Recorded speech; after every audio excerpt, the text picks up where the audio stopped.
Okay, I know what you're thinking. Another video about social media, right? We get it. Algorithms, endless scrolling, notifications, we've heard it all. But what if I told you that this video isn't about tech, but about the people behind it? The ones who figured out how to use these platforms as tools for psychological warfare. This is about manipulation you can't see, and chances are you've already been part of it. My name is Christopher Wiley. I'm a data scientist, and I helped set up Cambridge Analytica. It is a full-service propaganda machine.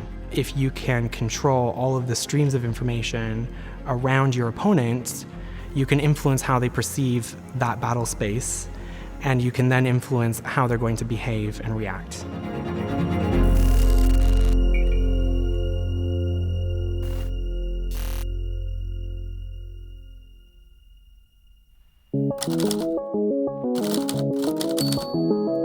Okay, let's rewind. It's 2016, Brexit happens. And if we vote leave and take back control, I believe that this Thursday can be our country's Independence Day. Donald Trump gets elected. There can be no prosperity without law and order. And while everyone's arguing about politics, something else was happening underneath. The big data company. Cambridge Analytica. Cambridge Analytica. Cambridge Analytica. Cambridge Analytica. Cambridge Analytica. A company called Cambridge Analytica secretly harvested data from millions of Facebook profiles without consent. Yes, it was a grossly unethical experiment. And created so-called psychographic profiles. This is essentially a form of modern-day warfare. Psychological operations means that you use behavioral science in order to understand how people make their decisions, how they can be persuaded. They didn't just know what you liked, they knew who you were emotionally. Are you anxious, angry, impulsive? They used exactly that to decide which exact ad to show you.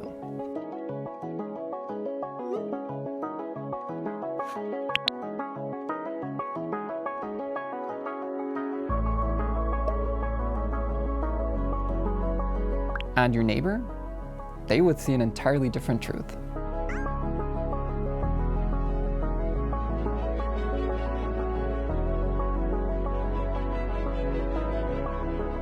This was called microtargeting, and it wasn't illegal back then. People are the units of culture. So if you want to change politics, you first have to change people to change the culture. It was invisible, an unknown force at play, and it was effective. It is the start of a new era, though, in terms of Britain's relations with the European Union. Victory was slipping away. Soon the rest of the key swing states were following suit. Then, when Trump's victory in Florida was confirmed, what is the extent, on what scale, or how large do you think these global possible threat to what democracy has gone? Yes, as you know, we here in the United States are really dealing with trying to figure out what happened in our election. And we're also implicated because there was a huge role of misinformation that was put out about our last presidential election. You were never shown the full picture. You were shown your version of reality, the one designed to make you feel something. What it basically means is to change the perception of reality of every American to such an extent that despite of the abundance of information, no one is able to come to sensible conclusions in the interests of defending themselves, their families, their community, and their country.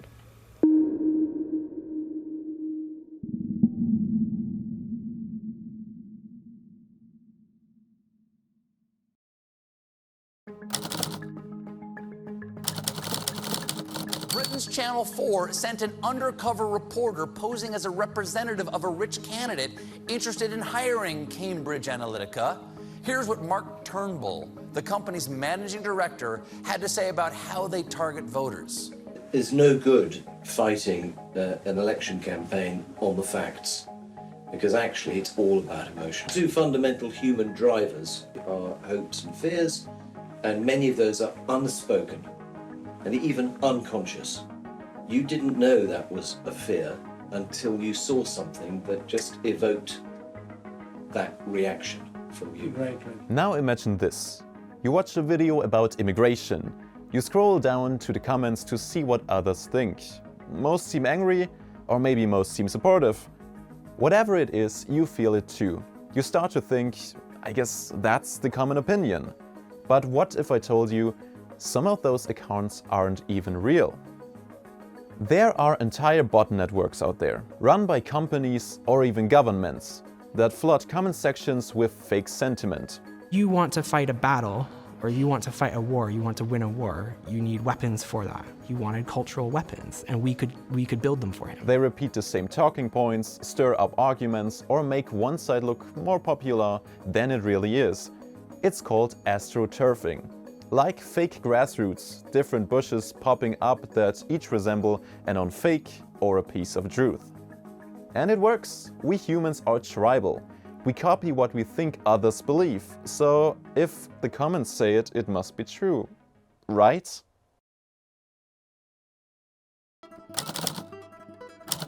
Now pair all of this with algorithms that prioritize engagement, not truth, not balance, just whatever gets the most reaction. So extreme content gets pushed, and moderate, nuanced voices, they get buried.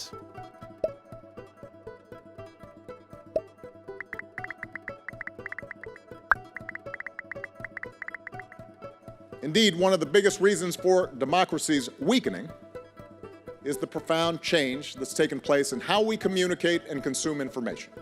We were going to combine, but bring on boards new constructs from psychology, so that we wouldn't just be targeting you as a voter, we'd be targeting you as a personality. Suddenly your feed becomes a loop. The same beliefs, the same emotions, the same enemies, essentially a bubble. For more and more of us, search and social media platforms aren't just our window into the internet, they serve as our primary source of news and information. No one tells us that the window is blurred.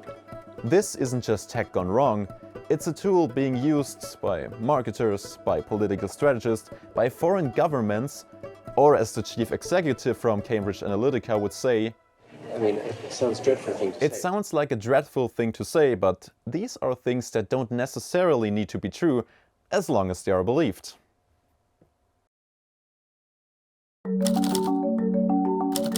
Let's look at what this manipulation actually looks like when it's not just theory, but actual history.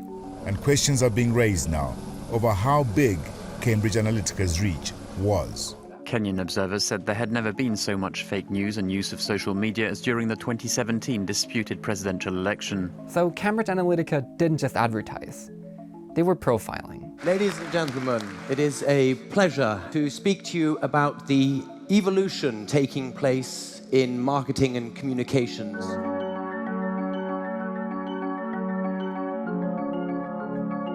They were known for their works in Nigeria, Kenya, Czech Republic, India, Argentina, England, but they're best known for their work in America. I, Donald John Trump, do solemnly swear. We had won the election that no one thought we would win. Nobody knows the system better than me, which is why I alone can fix it. Every senior Republican that I talked to, with only one exception, thought that Trump was going to lose. Data had been used in order to predict people's behavior so that individuals could be manipulated. In America, they identified which voters were anxious, angry, or disengaged, and fed them the content designed to nudge those emotions. And they divided people up into different groups. Yeah, so there are a lot of different personality types, but when somebody is neurotic, it means that you are persuaded by fear-based messaging. Some groups were targeted with discouraging messages, meant to keep them from voting at all. Some people were unfortunately persuaded to not go to the polls and to inherently have a distrust in politics. Or others were pushed to extremes, made to believe that the other side of the party was dangerous. It's going to drive the cars over the illegals. Build a wall. The American people were angry, and they have a right to be. And what they see in Donald Trump is someone who's willing to fight for them for a change. It wasn't just persuasion. It It was psychological engineering at scale. On social media, you curate yourself. You put so much information about who you are in one single place. So whenever you go and you like something, you are giving me a clue as to who you are as a person. And so all of this can be captured very easily and run through an algorithm that learns who you are. British voters saw hyper-tailored ads on Facebook. One group warned Turkey of joining the European Union and mass immigration happening from that. Another shown promises of more funding for the National Health Services if England would leave the EU. So they were kind of like targeting the same thing, but they were two completely different realities. Your coworkers only see one side of you. Your friends only see one side of you. But a computer sees all kinds of sides of you. And so we can get better than human-level accuracy at predicting your behavior. Really? Yes, absolutely. Both designed to spark one reaction: fear. Calls for deportations and fear-mongering about immigrants. It is a problem because we don't know who they are, we don't know the past criminal record, we don't know the past history, and they're committing some heinous crimes. I don't want an election. The public don't want an election. The country doesn't want an election. But this House has left no other option than letting the public decide who they want as Prime Minister, and I commend this motion to the House. And while the political world focuses on debates and polls, the real campaign was happening in the news feeds, in your news feed. And if you think these tactics only happen in the US or the UK, Europe has already been a target.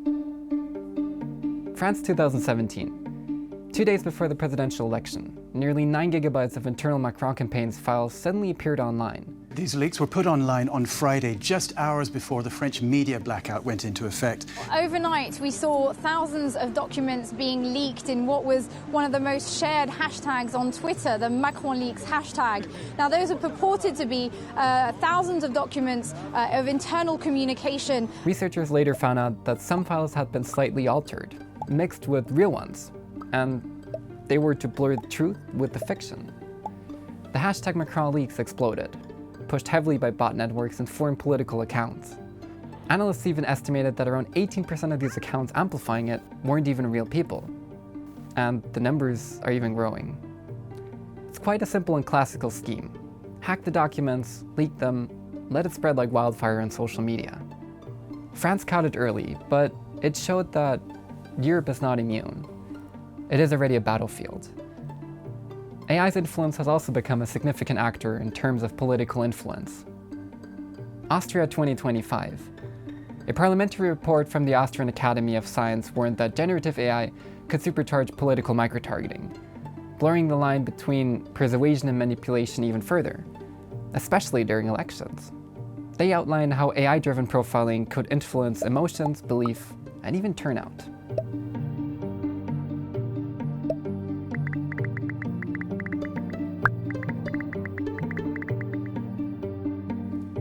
So, data is power. But one of the most significant stories happened in 2017. Let's rewind. Myanmar 2017. In a country where Facebook was the internet, the same techniques were used, but with devastating consequences. What you were doing is really destabilizing for this country at a really fragile and really tenuous moment, and they basically do nothing. And this happens over and over again in the 4 years between when Facebook arrives in Myanmar and when the genocide starts. Military groups used fake accounts to spread the hate speech and misinformation about the Rohingya Muslim minority. The algorithm amplified outrage, and what began as a digital hostility turned into real violence. About 400,000 Rohingya men, women, and children have fled their homes in Myanmar's Rakhine state. Reports claim that the military has been killing and raping the Rohingya and has set their villages on fire. Satellite imagery showing burned villages confirms those reports. Thousands were killed. Entire villages burned. And the world learned, unfortunately too late, that digital manipulation can do more than just change opinions. It can destroy lives, whole nations. How bad is the the Rohingya crisis right now in Myanmar, in Bangladesh. Absolutely terrible. I have never seen a population so discriminated in the world. When outrage becomes the currency of online power, truth is the first thing to burn, to blur what actually has happened. There are many more companies like that out there. They follow the same principle. These are just the examples we know about, and they're only the beginning.